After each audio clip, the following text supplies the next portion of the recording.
Good afternoon. This is Dr. Karthik, and in today's lecture series, we are just going to discuss about the first order system.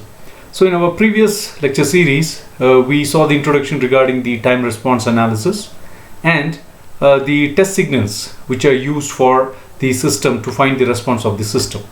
So in today's class, we are going to discuss about the first order system. So first order system, now the block diagram for a first order system is shown here. Now you can just see it is the open loop transfer function 1 by st is connected with a unity that is a negative feedback. Now this system is called as a first order system, and the order of the system, as you all know, it is decided by the denominator polynomial in a transfer function. So that is here, if the value of s, now this denominator polynomial, now the power of s is 1, so you call this as the first order system. So now here we are going to discuss about the response for input, that is r of s. What is our time response c of t for this first order system?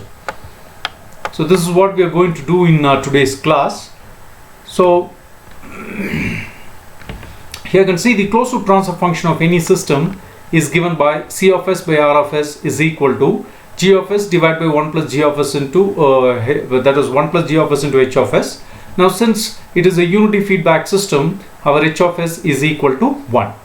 So now substituting the h of s, that's the plant transfer function which we have taken in or we are going to take from this particular thing. Now here this is our g of s, the system transfer function, open loop transfer function.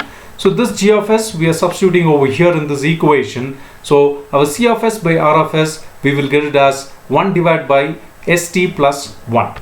Now we have to find the response c of s, that is a t-domain function. So for which we require r of s, which is nothing but the input of the system. So for analysis purpose, now we are going to consider the input to be a unit step input. So the input over here is unit step input. So for a step input, we are going to find out what is the response. So for a step input, the r of s is equal to 1 by s. So now substituting that 1 by s in this equation, now we get c of s is equal to 1 divided by st plus 1 into r of s, which is 1 by s. Now multiplying both the equations, now we get 1 divided by s into st plus 1. Now we are going to find the response, so which means we have to take the Laplace transform, for which now here we cannot do it. So what we are doing is we are going to apply partial fractions. We are going to apply partial. So we are going to apply partial fractions.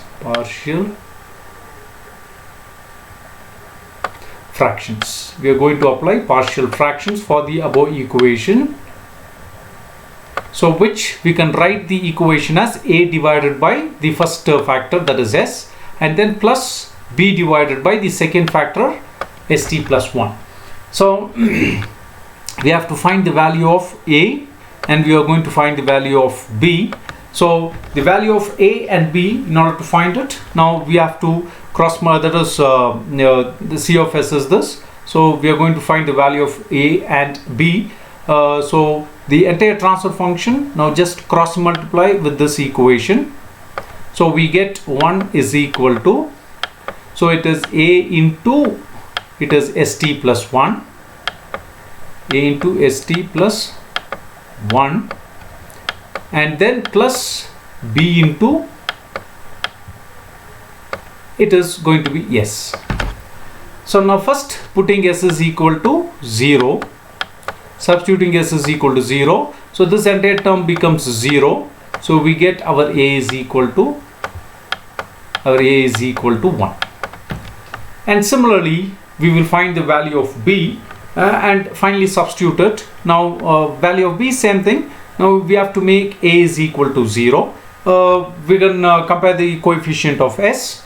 So comparing coefficient of s, now we get 0 is equal to, so it is a into t, a is equal to 1, so it is t, plus here the coefficient of s, it is b, so which implies b is equal to minus t. P is equal to minus T. So that is what you can see. We have minus over here and T. Here in this we take T outside. So these two, it gets cancelled. So finally applying Laplace inverse for the above equation. Now we get C of S now becomes C of T. So 1 by S, it is 1. And now this 1 divided by S plus 1 by T, when you take Laplace inverse, it is e raised to minus T by T. Now where this 1 by T, you call it as the time constant. 1 by T, you call it as the time constant of the system. Time constant. So when you just draw the graph for this for various values of T, now this is the response. Now you can see it starts from 0 and it settles down at 1, that is when t takes different values. Now this is the response of a first order system, that is C of T is equal to 1 minus e raised to minus T by T for any step input.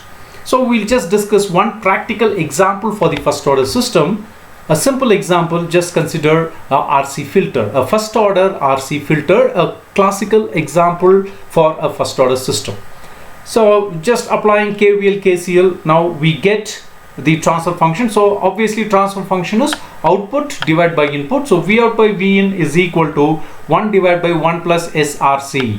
So this is the transfer function what we get for this first order system. And when you just apply the input and you cross multiply, you will get the response. Now this is the response, classical response of, now you can see it starts from 0 and it reaches 1. So this blue color line, it indicates the step input of the system. So this graph is being generated using our MATLAB. So where tau is nothing but the time constant, which is 1, that is RC. So here you can see 1 plus ST. So this RC represents the time constant of a system. So blue line, it represents the step input, and this green line, it represents the response of this first order system. So thank you for watching. Now in the next class, now we'll be discussing about the second order system, how it is being classified based on the damping ratio, what are the different kinds of second order system, and similarly what are the response for various types of inputs we will be discussing in our next lecture series. So thank you for watching. Have a good day. Thank you.